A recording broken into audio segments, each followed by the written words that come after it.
Kembali di channel obrolan pinjol. Di sini jika teman-teman mau berdata sama debt collector pinjaman online ilegal, wajib dicoba cara ini untuk menghadapi debt collector pinjolnya.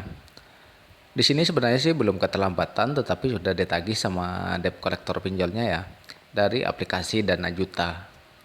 Buat yang penasaran, di aplikasi ini ada di dalam Rupiah Kilat, dan di sini salah satu teman subscriberku belum keterlambatan tetapi sudah bakalan mau disebar-sebar data sama debt kolektornya.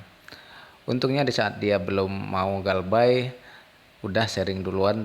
Tentunya kisi-kisi aman sudah aku berikan agar nggak sebar-sebar data dan gimana cara menghadapinya.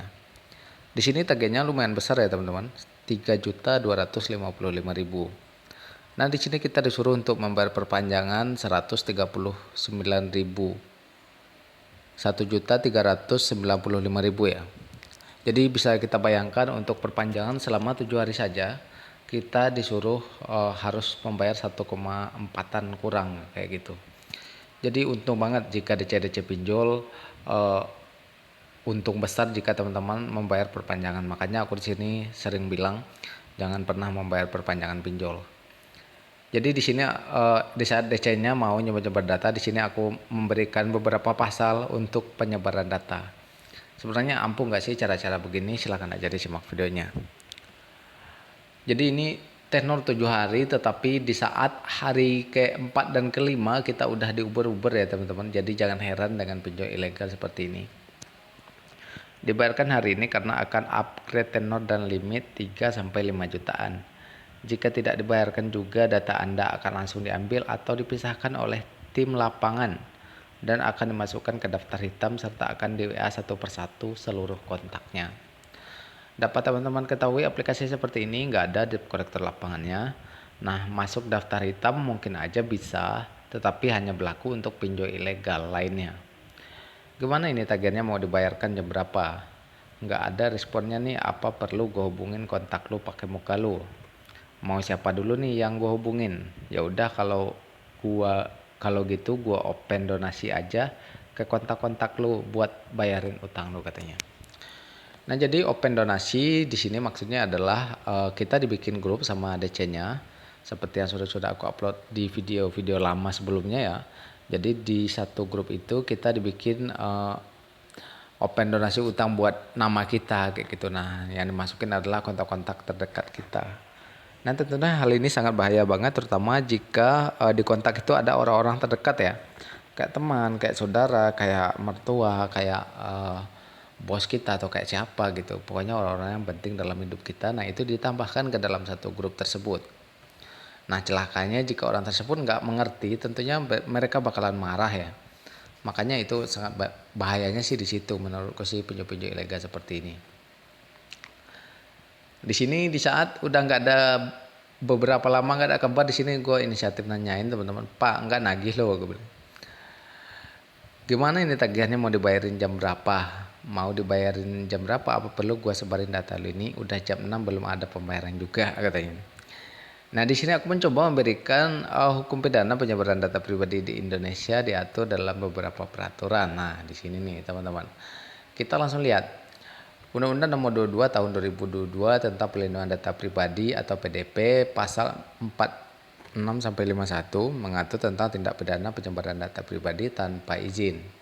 2. Undang-Undang Nomor 11 Tahun 2008 tentang Informasi dan Transaksi Elektronik atau ITE pasal 26-28 mengatur tentang tindak pidana penyebaran informasi pribadi. Ini kelakuan DC banget nih teman-teman. Undang-Undang Nomor 8 Tahun 2010 tentang Pencegahan dan Pemberantasan Tindak Pidana Pencucian Uang pasal 37 mengatur tentang tindak pidana penyebaran informasi keuangan pribadi. Nah, di sini ada pasal dan sanksi juga teman-teman. Pasal 46 Undang-Undang PDP penyebaran data pribadi tanpa izin dapat dikenakan sanksi pidana penjara paling lama 5 tahun dan atau denda paling banyak 5 miliar.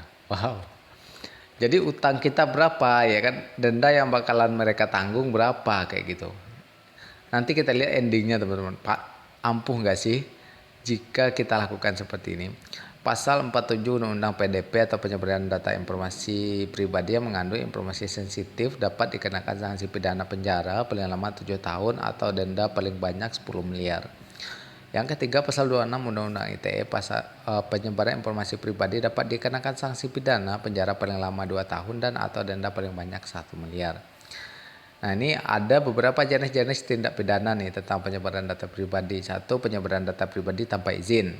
2. Penyebaran data pribadi yang mengandung informasi sensitif.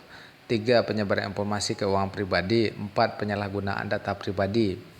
Ini ada contoh kasusnya juga teman-teman. Penyebaran foto atau video pribadi tanpa izin, penyebaran informasi keuangan pribadi, penyebaran data pribadi melalui media sosial, penyalahgunaan data pribadi untuk tujuan komersil.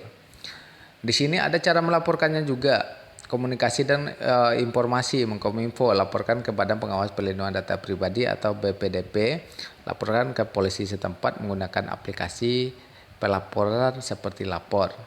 Nah, di sini ada Undang-Undang Nomor 27 Tahun 2002, Undang-Undang Nomor 11 Tahun 2008, Kementerian Komunikasi dan Informasi, Badan Pengawas Perlindungan Data Pribadi. Di sini dia cuma balas lu bayar utang lu, katanya teman-teman. Gimana nih tagih lo mau dibayarnya berapa? Nggak ada responnya nih. Apa pilih lu nih? Gue hubungin kontak lo semua. Nah, walaupun di sini di saat kita memberikan undang-undang perlindungan data pribadi ini, DC-nya lama ya teman-teman responnya. Nah, di sini bisa kita bayangkan cukup ampuh dalam menghadapi DC-nya jika teman-teman menghadapi yang seperti ini. Tentunya ini berlaku juga nggak semua DC berlaku hal yang seperti ini. Tentunya bisa menjadi pelajaran untuk mereka. Kalau kita sebagai nasabah juga nggak boleh terlalu awam-awam banget kayak gitu. Nah, risiko kalau di aplikasi ini, yang pertama data kita disebar ke semua kontak, yang kedua nama kita bakalan di blacklist dalam pinjol ilegal lainnya. Nah, yang ketiga ini nama kita nggak masuk dalam Slick OJK alias aman, teman-teman. Nah, itu aja yang bisa aku bagikan di video kali ini. Terima kasih sudah selalu menonton dan sampai jumpa.